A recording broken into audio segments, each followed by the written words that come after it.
Good morning and good evening, everyone. It is a pleasure to be able to introduce this panel featuring our two ambassadors, the American and the Indian ambassador, moderated by one of the leading executives, Tom Bartlett at American Tower in India-US commerce. As we've heard from Secretary Pompeo this morning, we gathered during the most uncertain period since the Second World War, due to the pandemic, due to the economic strains placed on all of us. But let's revel. Good evening, everyone. It is a pleasure to be able to introduce this panel featuring our two ambassadors, the American and the Indian ambassador, moderated by one of the leading executives, Tom Bartlett at American Tower in India-US commerce. As we've heard from Secretary Pompeo this morning, we gathered during the most uncertain period since the Second World War, due to the pandemic, due to the economic.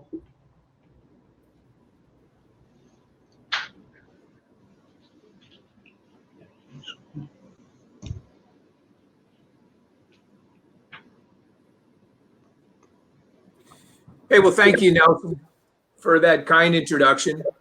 So let me just set the scene a bit, if you will. Ambassadors, and we have two of the most experienced here with us this morning, play a unique role in helping build relations between states. As permanent representatives in foreign countries, they're the day-to-day faces of the bilateral relationship. They direct the implementation of specific country strategies, and they collect political and economic information that makes them influential advisors to presidents and prime ministers, top diplomats, and CEOs. Their outlook becomes even more important during periods of rapid change, just like we are in today. With the onset of the pandemic, we have seen unprecedented business closures and transportation disruptions, as well as increased geopolitical competition. I'm really looking forward to this discussion today with Ambassadors Juster and Sandhu, who are absolutely on the front lines. So let's get started. Ambassador Juster, may I first start with you, sir? Given all the work that the two countries have done together recently, for example, collaborating on healthcare initiatives and critical matters of financial stability, and further supporting one another on broader international issues, how has your understanding of the U.S.-India relationship changed over the last 6 months? Well, thank you very much, Tom, and it's a pleasure to be here with the U.S.-India Business Council. Good morning to my friends in the United States, and good evening to my friends in India, and delighted to be part of this summit meeting. I've had the privilege of being involved in the U.S.-India relationship for 20 years in both the public sector and the private sector, but I truly believe that the last 6 months have been unprecedented. And if we go back about 6 months ago, we were just getting word that the President of the United States was going to be visiting India.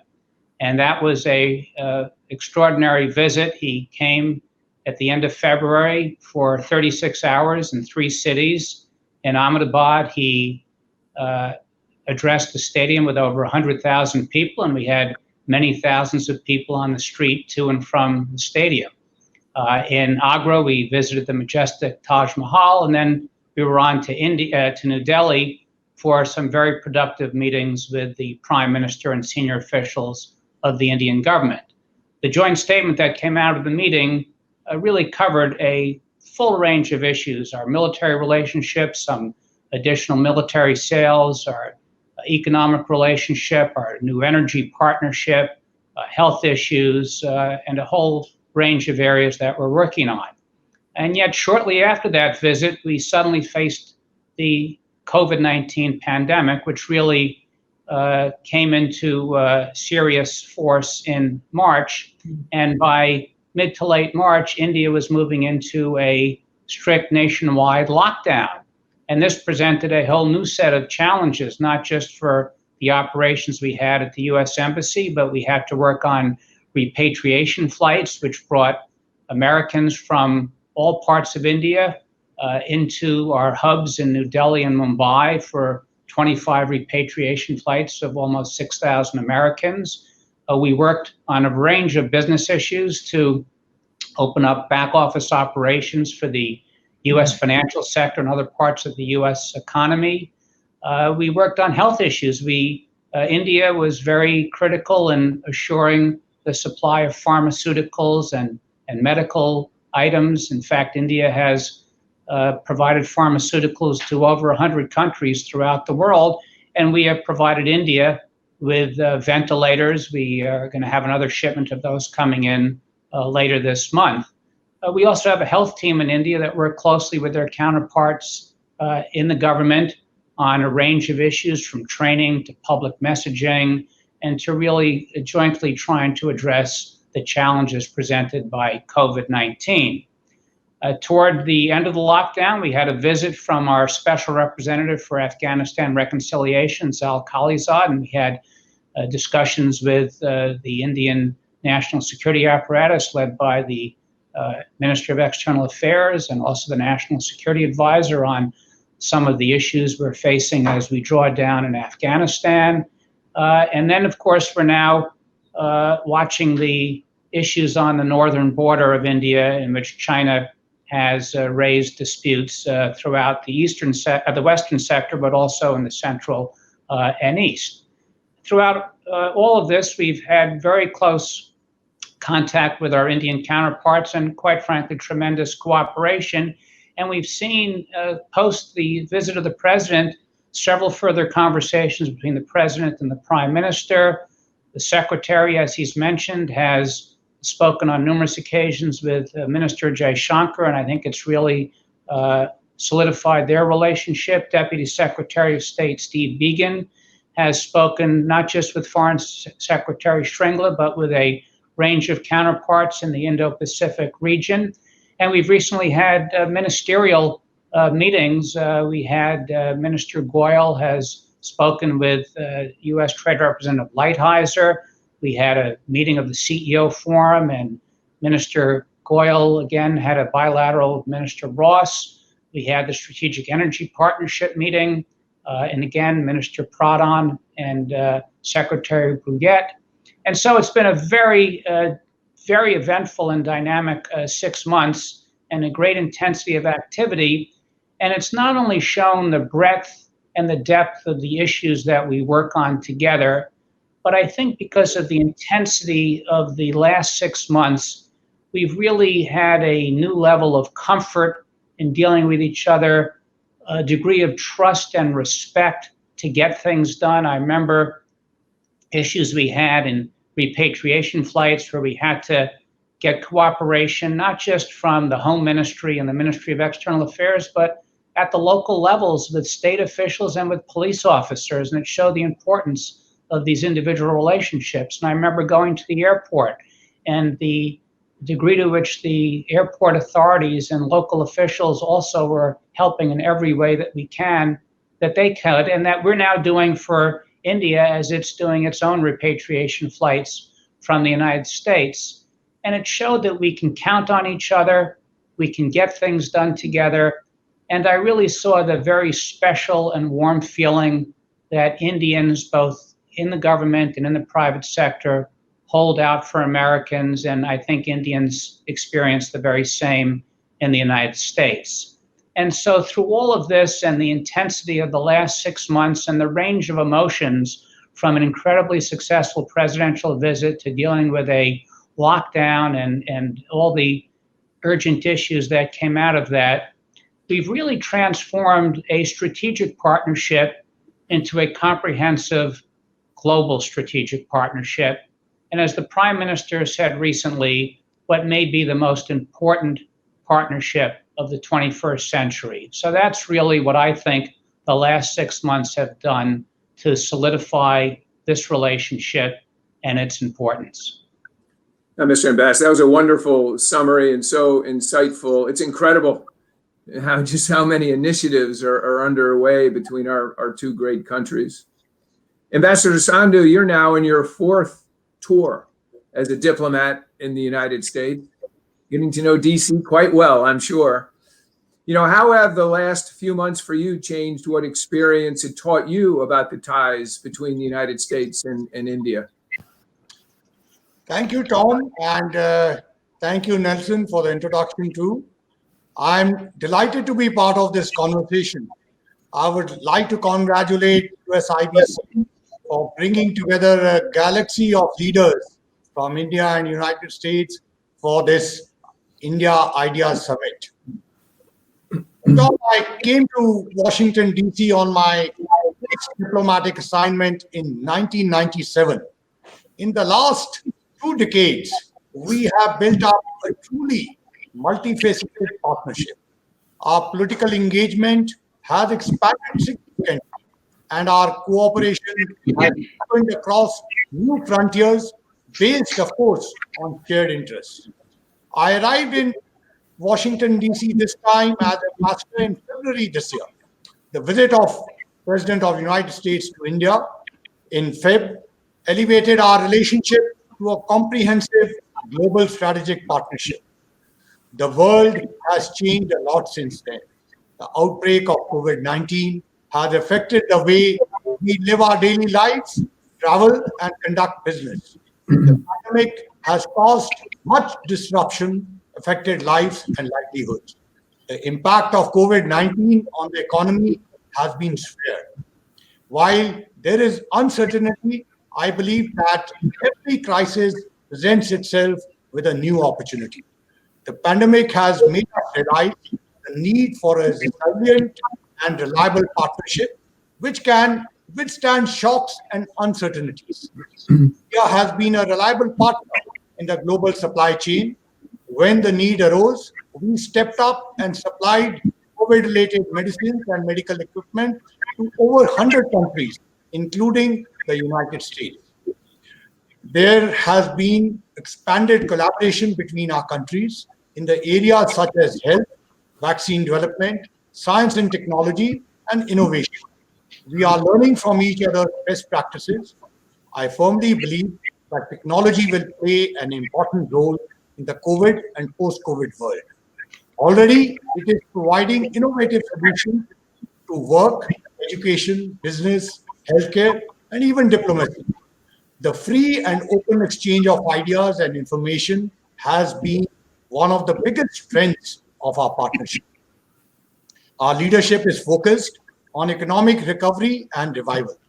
My Prime Minister has given a call for Atmanirbhar Bharat. This is a call to build domestic capacities and to be integrated with global value chains and the global economy. We have undertaken a series of structural reforms to attract investment and improve the ease of doing business in India. Recent investments announced by American companies, including Google, Facebook, and others, reflect the confidence of foreign investors in our economy. There are many complementarities in our economic cooperation, and its full potential remains untapped. Ours is no ordinary partnership. India and the US have a natural connect with shared values. And this is a relationship which is much beyond government. The industry, think tanks, civil society, people on both sides, people like you are the real actors who drive this relationship. And if you look at the last 2 decades, you can see the difference for yourself in terms of how far we have come. Of course, we still have a long way to go, given the real potential in our bilateral relations. The strength of our relationship is in our ability to sit across the table and engage as well as resolve different issues. As democracies, we have the ability to exchange our views in a transparent way. My experience in the United States gives me tremendous confidence in our partnership and our ability to work together.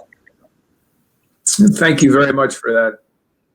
Ambassador Juster, the U.S.-India bilateral trade stands at close to $150 billion, and it's growing. We've seen the strategic and security ties deepen. We both have large democracies with common aspirations. Given all this, Ambassador, how do we take this partnership to a higher level, and what might that look like? Okay, again, thank you for that question, Tom. And I also want to say it's a pleasure to be here and sharing the forum with Ambassador Sandhu.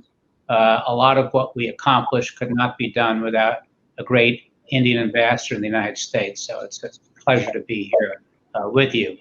You know, as I indicated at the outset, I've been involved in this relationship for a long period, and there have been different milestones along the way. When we began early on, we had the High Technology Cooperation Group, the Next Steps in Strategic Partnership. They laid the groundwork for the civil nuclear deal. More recently, the United States designated India as a major defense partner. And when I got to India, people asked me, what's the next big initiative? What takes us to the next level? And in some respects, I think we're beyond single initiatives that take us to the next level. As I indicated, the relationship now covers the entire spectrum of issues: defense, counterterrorism, nuclear nonproliferation, trade, investment, energy, the environment, health, education, agriculture, science and technology, space, the oceans, and so much more.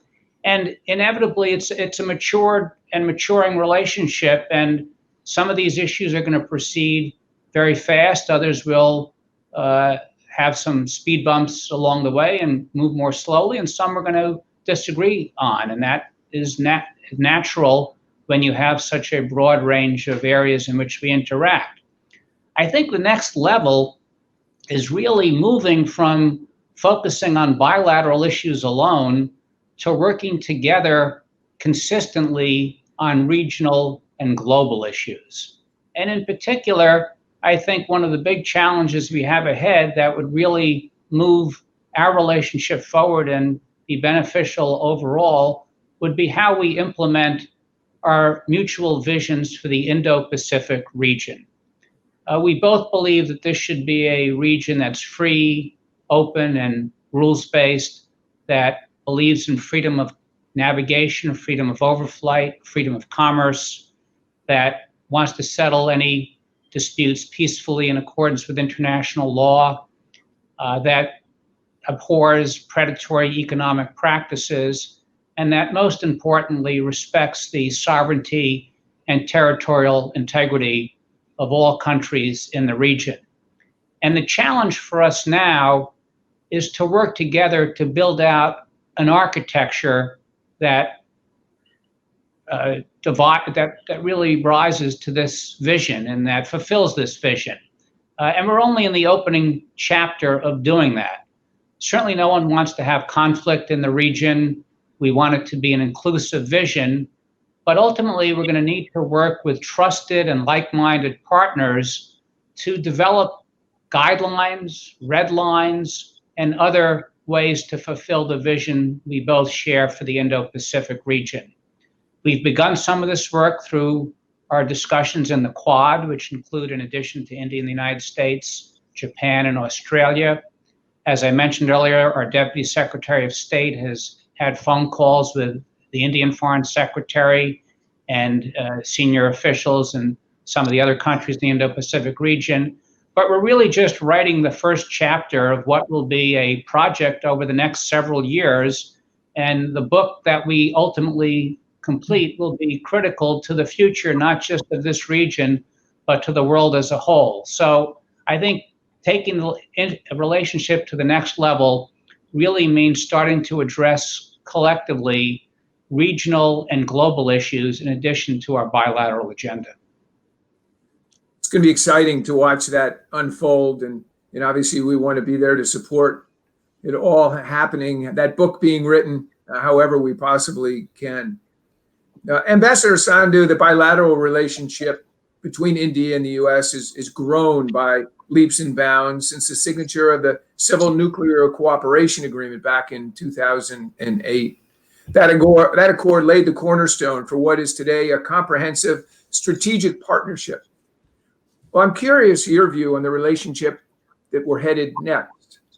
Based on deals announced during the president's visit back in February and increased economic cooperation between the two countries, we're seeing major investments, as you just mentioned, in India, from American tech companies. Just last week, for example, Google announced plans to invest $10 billion over the next 5 to 7 years.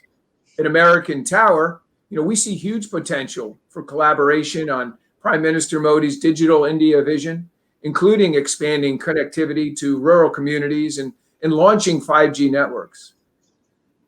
So, Mr. Ambassador, what do you see as India's priorities to build robust connectivity and to ensure that both countries are leaders in the future 5G world? Tom, today, India is one of the fastest digitizing countries. The reforms and initiatives undertaken by the government have facilitated creation of infrastructure in this sector, which has led to improved rural digital connectivity, achieved near universal coverage of telecom services, and made available adequate spectrum for a range of activities. We have more than 500 million monthly active internet users in India. Given the affordability of mobile devices and cheaper data plans, we noticed that for people in both rural and urban India, mobile devices are main choice of accessing internet. My leadership has laid out a bold vision for Digital India, and there have been a significant push to bring about this transformation. The Digital India initiative, launched in 2015, envisions India as a digitally empowered society and a knowledge economy. To develop digital infrastructure as a core utility, governance and services on demand, and digital empowerment of citizens are critical components of this initiative. India's information technology sector, large talent pool, its transformation into an R&D hub, increased usage of smartphones, and enhanced access to internet, as well as recent reforms to push digital finance, have established a vibrant digital ecosystem. We understand that the success of Digital India rests on the quality and robustness of the ICT infrastructure. Digital banking, insurance, e-commerce, entertainment, teleeducation, telemedicine, information technology, modern manufacturing, transportation, agriculture, and other sectors depend upon physical infrastructure as well as software and safety foundations. India is well on its way to set up an enabling infrastructure, including high-speed internet for digital identity and financial inclusion, while ensuring that the cyberspace is safe and secure. The BharatNet program, which is considered one of the biggest rural telecom projects, aims to take digital connectivity to all villages. Under this program, optical fiber cable has been laid for connecting 150,000 villages. Another such initiative is the Aadhaar, the world's largest biometric ID program, which has hastened the adoption of digital services. More than 220 million bank accounts, 1 billion unique ID numbers, and 1 billion mobile connections enable implementation of the direct benefits transfer in all welfare schemes across the country. Needless to say, private sector initiative and innovation has helped bring internet-enabled services to millions of consumers. The pandemic has fast-tracked adoption of technology and has underscored the centrality of innovation. Today, digital connectivity is effectively being used for teleworking, teleeducation, and telemedicine. Our tech companies are continuing to innovate in information supply, new digital platforms, and tools for learning. This is also an area where there has been long-standing cooperation between India and United States. The potential for deepening this cooperation is immense, and sky is the limit. The need for higher internet speed, smart city plans, industrial automation, connected devices, etc., make it imperative for India to adopt 5G. Moving beyond connectivity services, 5G will provide solutions for consumers and industry. The government is working in this area, and we are also trying to enhance our capabilities in telecom technology and boost our telecom manufacturers. I also understand that some of our companies are in touch with the US companies for collaboration in 5G technology. As I said, our cooperation in digital technology with the United States is long-standing and has immense potential in the future as well. No, thank you for that. We're excited to be part of that journey as we move into the 5G world over the next several years. It's going to be fascinating on so many different fronts.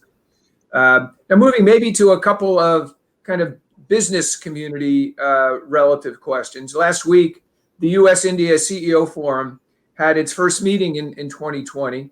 Since the institution was revitalized in 2014, it's really become an important platform for private sector consultation with senior commercial officials from both governments. And you both play such an important role in making the forum successful and do take an active part in all of the discussions about ways to increase economic activity across the U.S.-India corridor.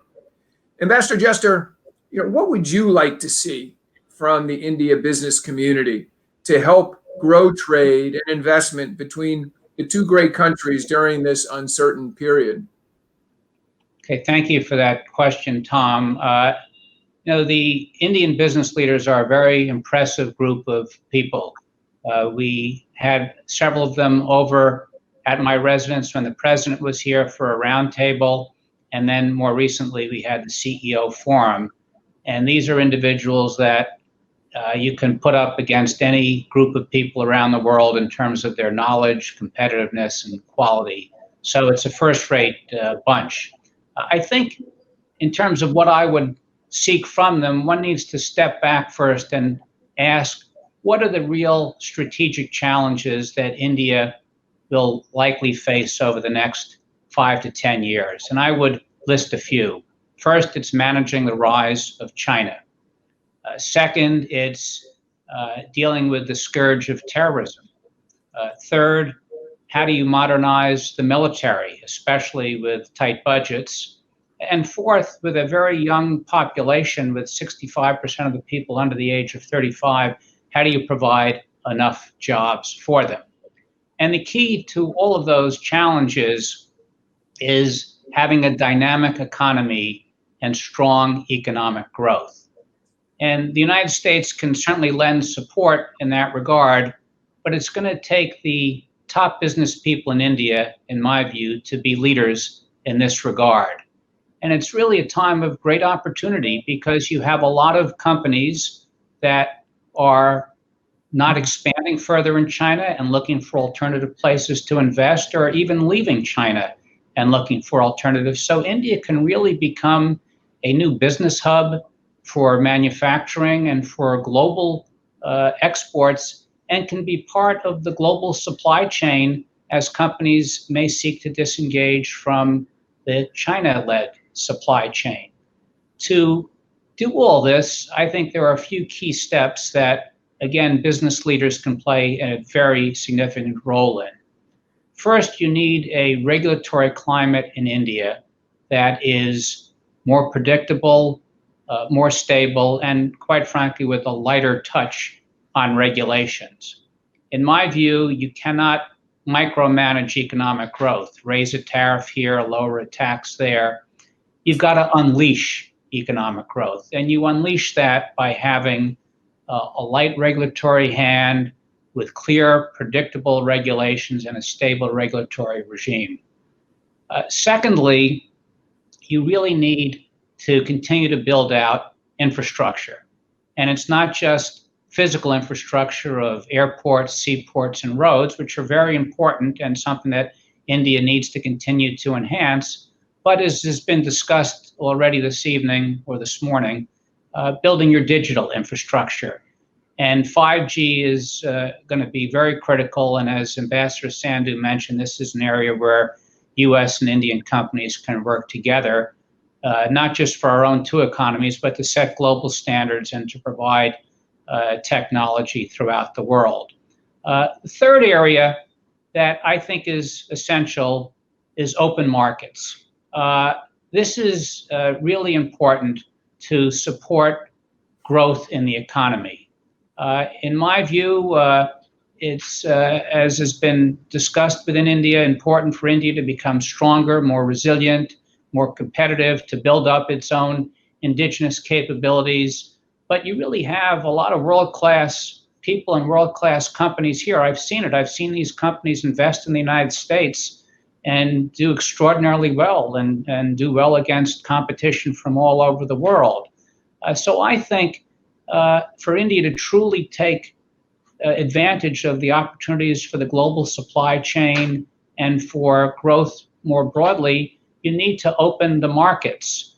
Being in the global supply chain does not mean that you make everything here and just get to export it. You have to be able to import competitive parts and components and export finished goods. And doing this, in my opinion, is not making a concession to foreign countries. It's something that's very much in India's own self-interest. After all, history in India and throughout this region, Southeast Asian countries in particular, has shown that open economies lead to the most dynamic economic growth, they create the most jobs, and they give consumers the best goods at lowest prices. So I think an open economy is something that's very much in India's interest. In fact, just yesterday, Minister Jay Shankar spoke and said that one of the reasons why India fell behind China was that China opened its economy about 15 years ahead of India. So my request and suggestion to the Indian business leaders would be to tackle these types of steps if you wanted to best help India address its major strategic challenges over the next 5 to 10 years. Fantastic. And Ambassador Sandhu, how do you think about the American business community and how can they enhance bilateral trade and investment as we look to recover from the pandemic? Tom, the India-US CEO Forum is playing a crucial role in forging new partnerships. And I welcome forward-looking set of recommendations from the forum. The global economy will see major restructuring of supply chains in the future. With the recent disruptions, risk and security management of supply chains has become a priority. India has been a reliable partner to many countries, including the United States, during the current pandemic.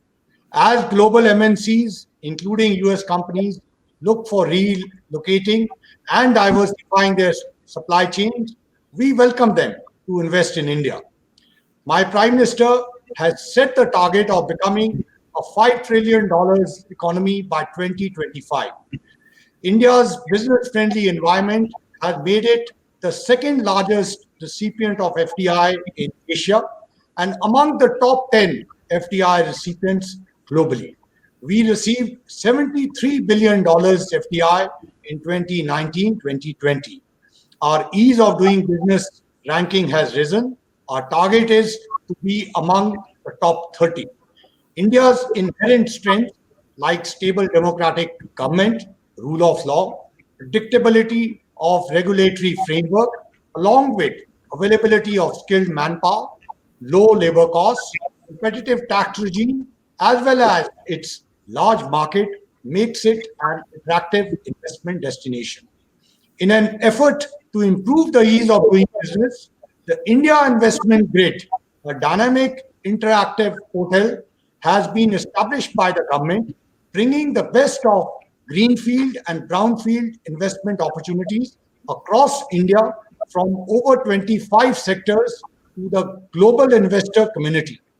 It is a one-stop source for investment opportunity across government and private sectors. Likewise, the National Infrastructure Pipeline is first of its kind exercise to provide world-class infrastructure across the country. It aims to improve project preparation and attract investments from domestic and foreign investors. An investment of $1.4 trillion until 2025 is planned for infrastructure development. Over 70% of the projected infrastructure investment would be in sectors such as energy, roads, urban infrastructure, and railways. To become a global nerve center of multinational supply chains, India is making efforts to create a more attractive investment ecosystem by pushing reforms across sectors. We are also a net exporter of R&D to the rest of the world.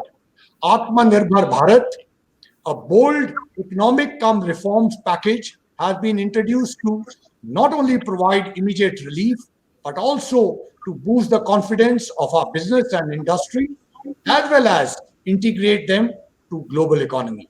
Some of the critical reforms to facilitate private and foreign investors include barrier-free agricultural trade, to free access to markets for farmers, hiking FDI limits to 74% in defense production, coal and mineral mining reforms, ease of restrictions of airspace utilization, and further opportunities for PPP model in airport development, privatization of power utilities, etc.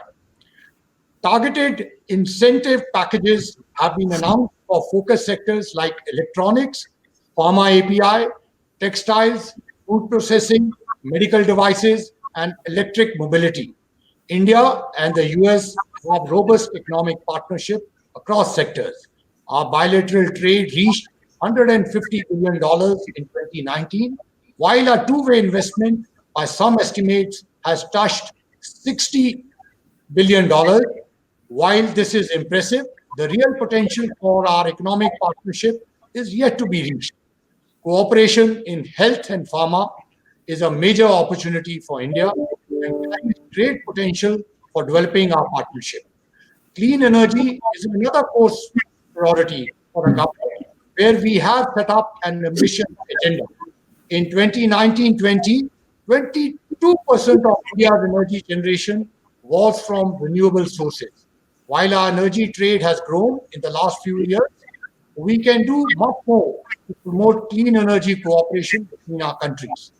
We need to scale up our cooperation by reinforcing and augmenting our existing collaboration while identifying new areas. As two vibrant democracies having shared values, India and the US are natural partners. We invite the American companies to make in India, make for India, and make for the world. Thank you for that. It's fantastic. And again, so very supportive of why companies like American Tower are in the market to begin with. Well, thank you, gentlemen. We're both I think at the top of our time that we're able to spend together.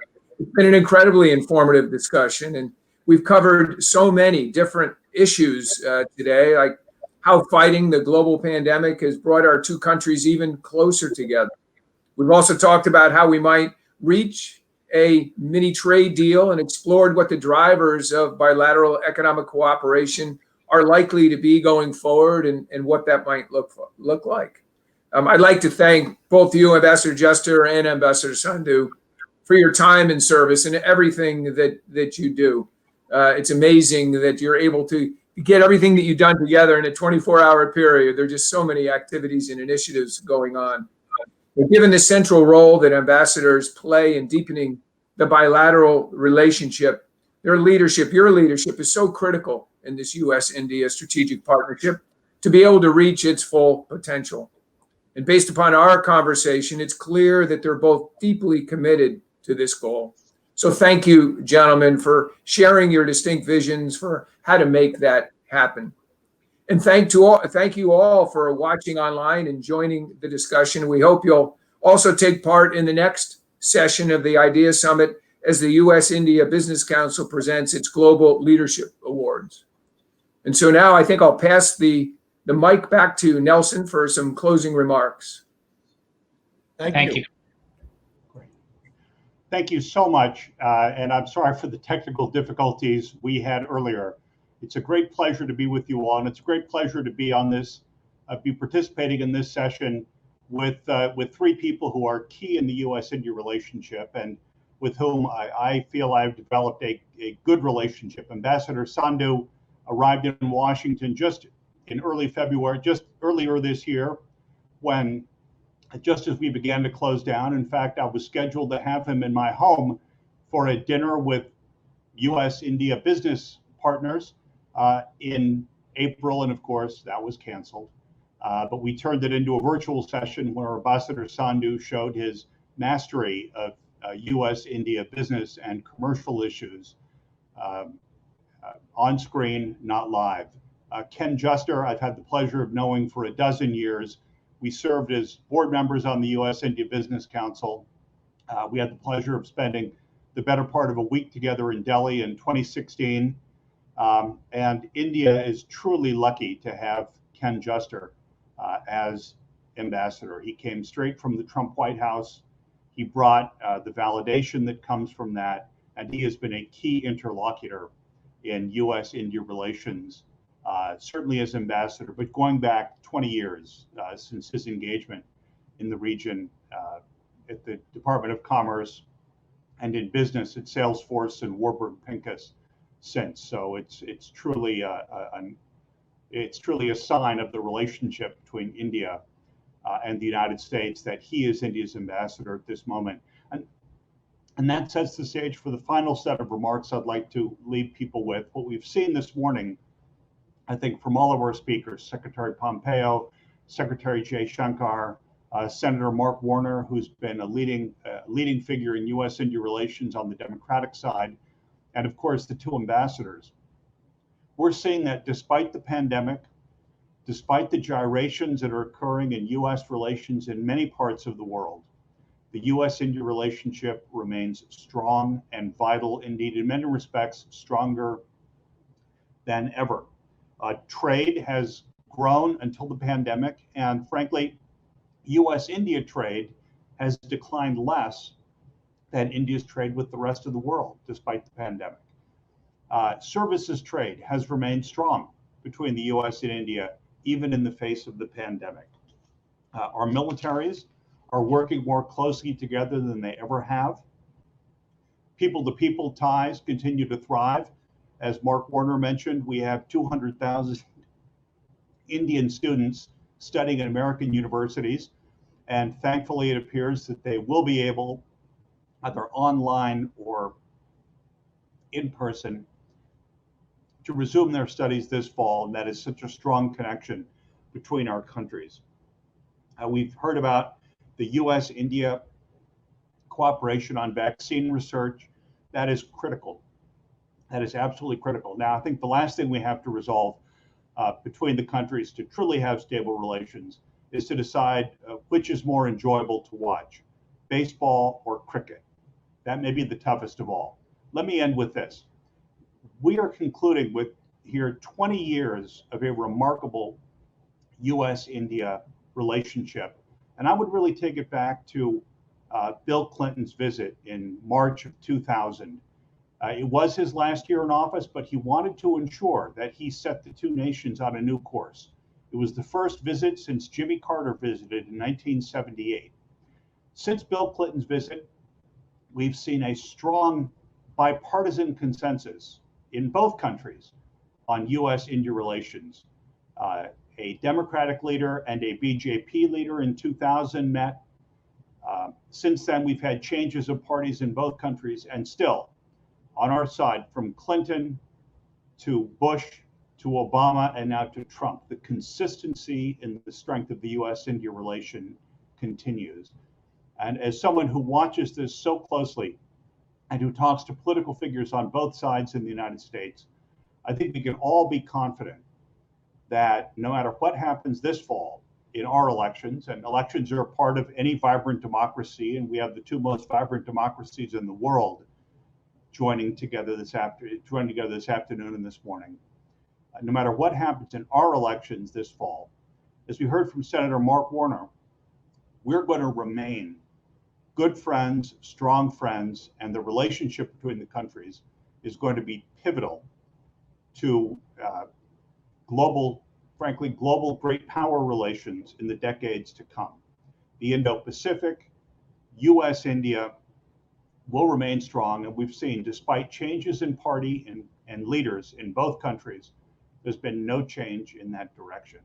It's been a great pleasure to be with such a distinguished panel, Ambassador Sandhu, Ambassador Juster, and of course, Tom Bartlett, who showed his mastery of the commercial issues in the U.S.-India relationship and reflecting American Tower's strong commitment in India. It's been a pleasure to be with you. Thank you to the U.S.-India Business Council for permitting us all to be together. And we look forward to the time when we can better together in person. Thank you.